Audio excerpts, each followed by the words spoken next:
여러분 안녕하십니까? 뉴스투데이 강원입니다. 우리나라 대표 명산인 설악산 국립공원의 생태계 훼손이 가속화되고 있습니다.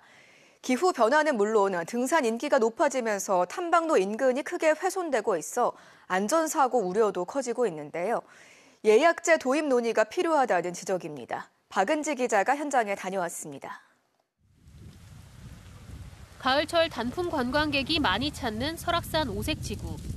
정상인 대청봉으로 가는 최단 코스인 만큼 급경사가 많은 구간인데 탐방 지원센터를 출발하고 10분 만에 흘러내릴 듯 가파른 돌무더기 길이 나옵니다. 더 올라가자 침식 흔적이 나타나 흙이 쓸려 내려간 곳은 계곡처럼 골이 생겼고 마른 나무 뿌리가 노출되고 바닥의 돌도 흔들거립니다. 대청봉 정상으로 향하는 탐방로에 나무 뿌리와 암석이 그대로 노출돼 있는 것이 보입니다. 설악산 정상으로 향하는 14개 탐방로 대부분이 이런 식의 훼손을 겪고 있습니다. 녹색연합은 2015년부터 설악산 주능선 등산로 훼손 상황을 모니터하고 있는데 세대를 이어가며 등산 인기가 높아지자 탐방로 훼손이 가속화되고 있다고 밝혔습니다. 안쪽까지 이 안쪽까지 다 파였어요. 지금 팔이 여기까지 지금 절반 이상이 다 들어갈 정도로 그게 파였고. 탐방이 금지된 단목령, 한계령 구간은 초목이 없어 토지가 드러난 폭이 평균 82cm 정도인 반면 한계령 대청봉 구간은 그 폭이 162cm로 2배에 달한다는 겁니다. 특히 설악산 오색 케이블카가 연결되면 오색에서 끝천까지 15분 만에 연결돼 탐방 수요는 더 늘어날 것으로 우려됩니다. 녹색연합은 설악산의 훼손이 더 심각해지기 전에 한라산이나 지리산 칠선 계곡 등에서 운용하는 탐방 예약제를 대청봉에도 도입해야 한다고 촉구했습니다.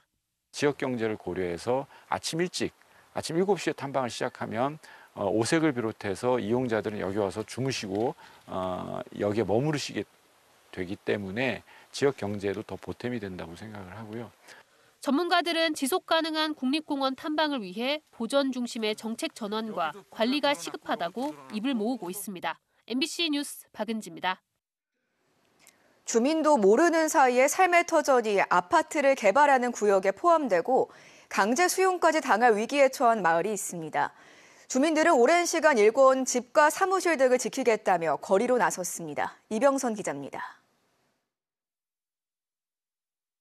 지난 2014년 원주로 이주한 문덕근 씨. 무려 30년 가까이 꿈꿔온 노후를 시작한 뒤 10년간 집 구석구석을 세심하게 가꿔왔지만 마을 전체가 갑자기 아파트 단지에 편입된다는 부동산업자의 통보를 받고 망연자실했습니다. 첫 번에는 아파트 부지에 편입이 안 됐다가 느닷없이 어느 날 갑자기 컨설팅 하시는 분이 오더니 여기가 편입이 됐다라고 하면서 강제 수용 절차를 받고 있는 중이다라고 말씀을 하시더라고요. 그래서 무슨 소리를 하는 거냐. 물류업을 하는 이건숙 씨도 사업을 확장하고 소소한 농장을 가꾸겠다는 꿈을 안고 6년이나 고르고 고른 땅에 자리를 잡았지만 불과 8년 만에 자신의 일상이 무너지게 됐다며 호소합니다. 너무 우라가 치밀어 지금. 이런 땅을 어디 가서 사가지고 내가 다시 고생을 했냐고. 내 나이가 65세인데. 문제가 된 이곳은 공공지원 민간임대 주택 공급 촉진지구로 지난해 지정된 원주시 반곡동 원주천변 마을입니다. 공공이라는 말이 붙어 있지만 민간 건설사가 시행사입니다. 민간임대주택 특별법에 따라 사업지의 50% 이상을 소유한 민간 건설사가 공급 촉진지구를 강원도에 제한해 지정됐고 전체 사업 부지의 80%를 확보하면서 강제 수용 권한을 얻은 겁니다. 시행사가 확보한 부지는 대부분 주민이 살지 않는 산지와 맹지뿐이었습니다. 이 과정을 거치는 동안 주민들은 단 한마디 설명도 듣지 못했습니다. 재산권과 관련된 중요한 내용임에도 원주시는 마을 주민과 토지주에게 수취 여부를 확인할 수 없는 일반 우편으로 주민 설명회를 안내했습니다. 문막에 제가 8년도에 살았었는데 그쪽 주소로 등기도 아닌 일반 우편으로 보냈더라고요. 근데 제가 그 우편물을 확인한 것이 아니고 시청에서 이렇게 보냈다라는 근거를 대서 저도 그때 처음 알았습니다. 제대로 반대 의견도 못 낸 주민들은 지구 지정 절차 과정을 투명하게 공개할 것을 요구하고 땅 따먹기식 재산권 침해를 가능하게 한 행정당국과 국회에 책임을 묻고 있습니다. 주민 동의 없는 촉진지구 지정 철회하라! 철회하라! 철회하라! 주민들은 앞으로 추가 기자회견과 행정소송을 비롯해 가능한 한 모든 수단을 동원해 상황을 알리고 마을을 지키겠다는 강경한 입장입니다. MBC 뉴스 이병선입니다. 교제하던 여성 군무원을 살해하고 시신을 훼손한 38살의 군장교 양광준. 이처럼 최근 교제살인 사건이 잇따르면서 사회적인 문제로 떠오르고 있는데요. 우리 사회가 직면한 교제폭력의 현황과 과제를 나금동 기자가 짚어봤습니다. 연인 관계를 이어가기 어렵다고 판단해 동료 여성을 살해하고 잔혹하게 시신을 훼손해서 버린 양광준. 통제 요구가 강했던 양광준이 피해자가 마음대로 되지 않자 교제살인, 이른바 거절살인을 한 것으로 전문가들은 판단하고 있습니다. 또 피해 여성이 양광준에게 스토킹을 당했는지도 살펴봐야 한다고 지적했습니다. 특히 교제 관계에서 여성에 대한 남성의 통제에 대해 관대한 사회 분위기가 근본적으로 달라져야 한다고 강조했습니다. 오죽하면은 죽였겠냐, 이런 또 친밀한 관계에서의 여성에 대해서는 남성들이 통제를 할 수 있지 뭐 그 정도 자격은 있는 거 아니야? 뭐 이렇게 얘기를 하고 보고 배운 사회에서 그런 괴물이 탄생하는 거지. 여성 인권단체인 한국여성의 전화가 언론 보도를 기준으로 집계한 통계를 보면 교제했던 남성에게 살해당한 여성은 작년 한 해 동안에만 49명, 살해당할 뻔한 여성은 158명에 이릅니다.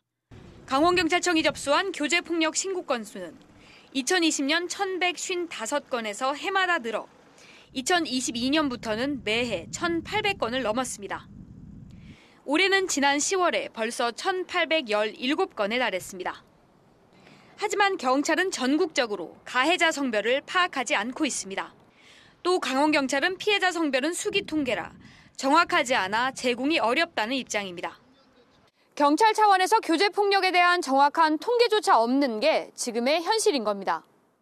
또 우리나라와 달리 미국과 영국 등에선 국가가 나서서 어떤 시스템이 작동하지 않아 살해까지 이르렀는지 등을 살펴보고 재발 방지책을 마련하는 데스 리뷰까지 이뤄집니다. 친밀한 교제 관계에서 발생하는 폭력을 더 이상 사적인 영역으로 치부하지 말고 강압적 통제를 신고하고 보호받을 수 있는 제도적 장치가 시급합니다. MBC 뉴스 나금동입니다.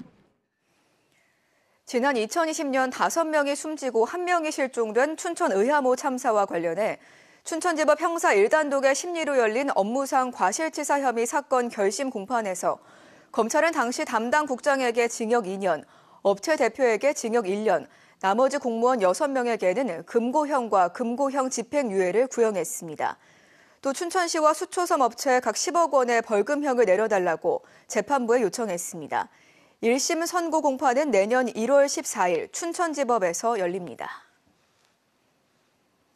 원주시가 원주시 야구 소프트볼 협회가 보조금을 부정 집행했다며 수사 의뢰한 사건이 불이건 처리되면서 협회가 원주시에 사과를 촉구하고 나섰습니다.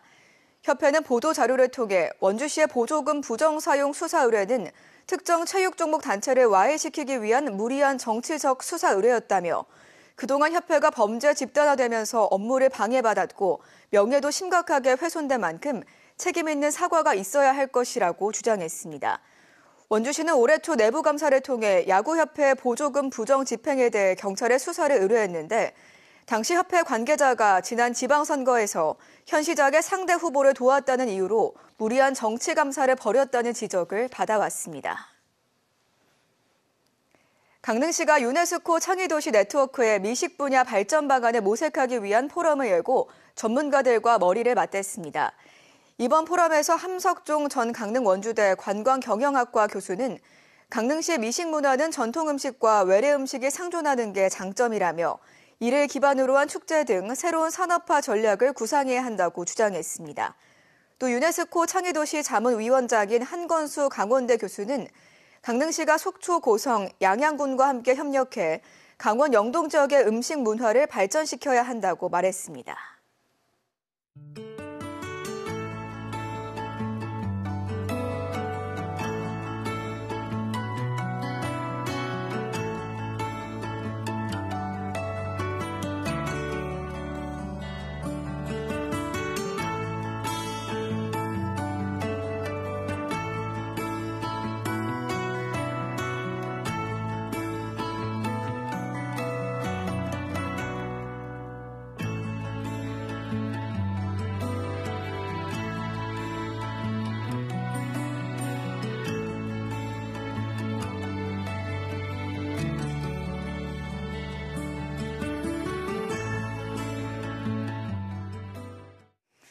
춘천시민사회 네트워크 등이 어제 시청에서 기자회견을 열고 춘천시 의회에서 가결된 주민자치지원센터 지원 폐지 조례안을 거부하라며 육동환 시장에게 제2요구권을 요청했습니다.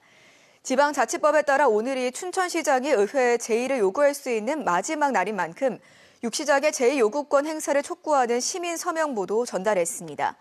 이어 주민자치지원센터도 기자회견을 열고 갑작스런 조례 폐지로 직원들이 직장을 잃게 됐다며 대책 마련을 호소했습니다. 국립산림과학원이 고성 산불 피해지에서 2년 연속 송이 생산에 성공했습니다. 1997년 고성 산불 피해지의 소나무림을 만들고 2007년 송이 감염묘를 시험지에 이식한 국립산림과학원은 16년 만인 지난해 처음으로 송이가 자랐고 올해에도 연달아 송이가 생산됐다고 밝혔습니다. 국립산림과학원은 어린 소나무 뿌리에 송이균을 감염시킨 뒤 소나무가 있는 산에 옮겨 심어 버섯을 재배하는 송이 감염요법으로 송이산 감소 우려를 줄일 수 있다고 설명했습니다. 국도 5호선 원주 신림에서 판부 구간 도로 건설 공사의 최대 난관이었던 치악제 터널이 굴착 1년 만에 완전 관통됐습니다. 원주 신림면과 판부면 금대리를 잇는 치악제 터널은 길이 1,320m, 폭 11m의 왕복 2차로 터널로 중앙고속도로 하부와 계곡보를 관통해야 해 사업 초기부터 가장 어려운 공사로 손꼽혔습니다. 원주지방국토관리청은 모두 1,292억 원의 사업비를 투입해 신림 판부간 도로 건설 공사를 진행하고 있으며 2026년 12월까지 전 구간 공사를 마무리하고 개통한다는 계획입니다. 오는 26일로 예정됐던 속초 영랑호 부교 관련 공청회가 또 취소됐습니다. 속초시 의회는 지난 11일부터 15일까지 공청회 참석 시민을 모집했지만 부교 철거 찬성 쪽만 3명이 신청했고 반대 측은 1명도 신청자가 없어 공청회를 취소한다고 밝혔습니다. 속초시 의회는 지난 5일에 이어 재추진한 두 번째 공청회마저 취소됐다며 세 번째 공고는 하지 않을 계획이라고 밝혔습니다. 전국철도 노동조합이 어제부터 준법 투쟁인 태업을 시작해 경춘선을 포함한 수도권 일부 구간의 열차 운행이 지연되고 있습니다. 코레일에 따르면 오전 시간대 춘천에서 평내 후평, 용산으로 이어지는 경춘선이 당분간 5분에서 20분가량 지연 운영됩니다. 운행 현황은 코레일 홈페이지에서 확인할 수 있고 지연 증명서는 역사에서 발급받을 수 있습니다. 철도 노조가 무기한 총파업을 예고한 다음 달부터는 ITX 춘천 운행도 차질을 빚을 수 있습니다. 2027년 춘천 속초 동서고속철도 개통을 앞두고 인제군이 역세권 개발사업 주민설명회를 개최합니다. 내일 오전에는 원통 종합복지타운에서, 오후에는 용대 1위 마을회관에서 철도 개통에 대비한 지역경제 활성화와 정주 여건 개선, 관광사업에 대해 설명하고 질의응답 시간을 갖습니다. 인제군은 원통 권역에는 원통역 광장과 주차장 조성, 도로 개설을, 백담 권역에는 육교와 회전 교차로 설치, 용대 지방정원 조성 등을 계획하고 있습니다. 동해시와 속초시가 2025년도 본 예산을 각각 5천억 원대로 편성해 시의회에 제출했습니다. 동해시의 내년 예산은 5,820억 원 규모로 무릉배 유천지 쇠석상 문화재생사업과 리틀 야구장 조성에 각각 19억 원, 동해사랑 상품권 운영 28억 원, 공공임대형 지식산업센터 건립에 13억 원 등 내년도 예산은 올해보다 15.8% 증가했습니다. 이상으로 강원 뉴스 마칩니다. 고맙습니다.